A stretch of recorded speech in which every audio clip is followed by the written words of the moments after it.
Welcome to InkGenius creative writing class, and in this video I'll be discussing debates with you.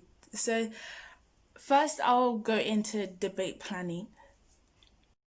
So a debate is basically just a formal argument in which there are two opposing sides normally, and these opposing sides have to give arguments and points as to why they're the correct decision or the correct side to choose. There's often not a right or wrong side, and is mostly just based upon opinion, and opinion based on facts though, so they still has meaning to it. So now you know what a debate is. I'm going to go into debate planning and how to think and plan of a debate, and how this will help you really bring good arguments to the table. Number one. So look at the topic that you've been given, whether it's on whether space travel should be allowed, or whether your school playground should be sold.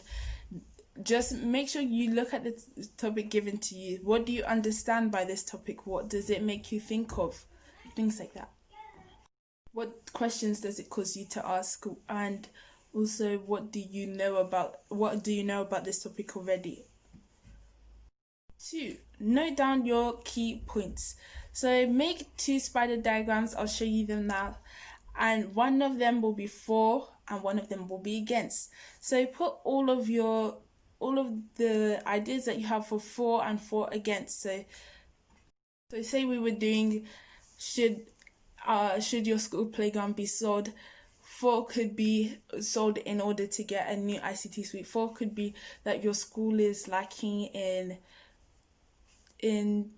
technology, in knowledge in ICT, so maybe you need that ICT suite to help you get back up to the regular school standard. Or maybe against could be that children need to exercise. That exercise is a thing you should do daily as a child, or as a regular human being. Exercise is a needed thing.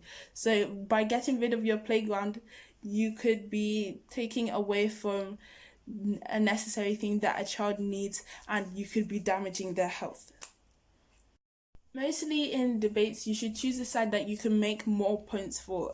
I wouldn't say you have to, but it helps you write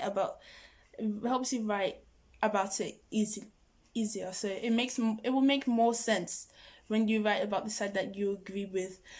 But sometimes you might agree with both sides, so just go with whichever one you like. And if you want to be unique, then maybe you can go with one you don't assume much people would choose, and then you can bring your own points. So there's not much to judge based off of that. So it will enforce you to be more creative, which is what we want to do. Number 3, organize your points.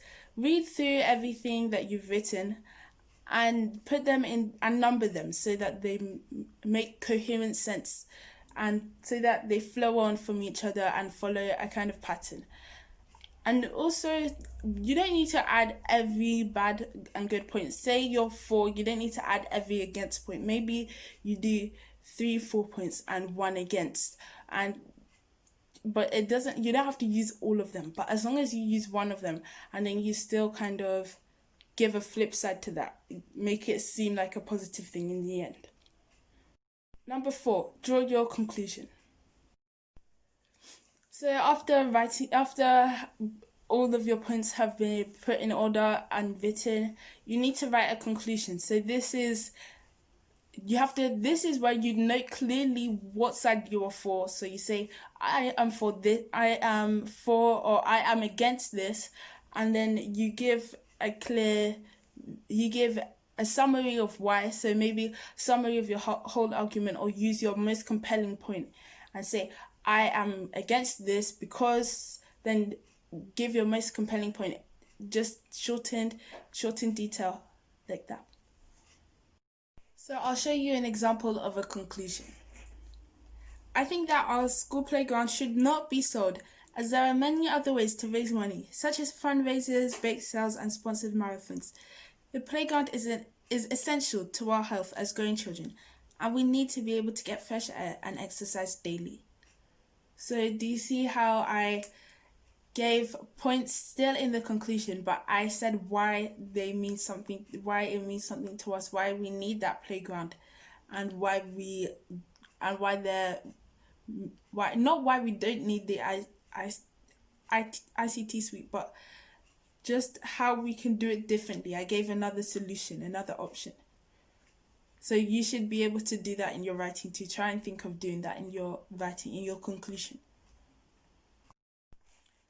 So thank you for watching. I hope you now know how to plan your debate, and I hope you can confidently say, yeah, I can write a debate, or at least I can plan a debate.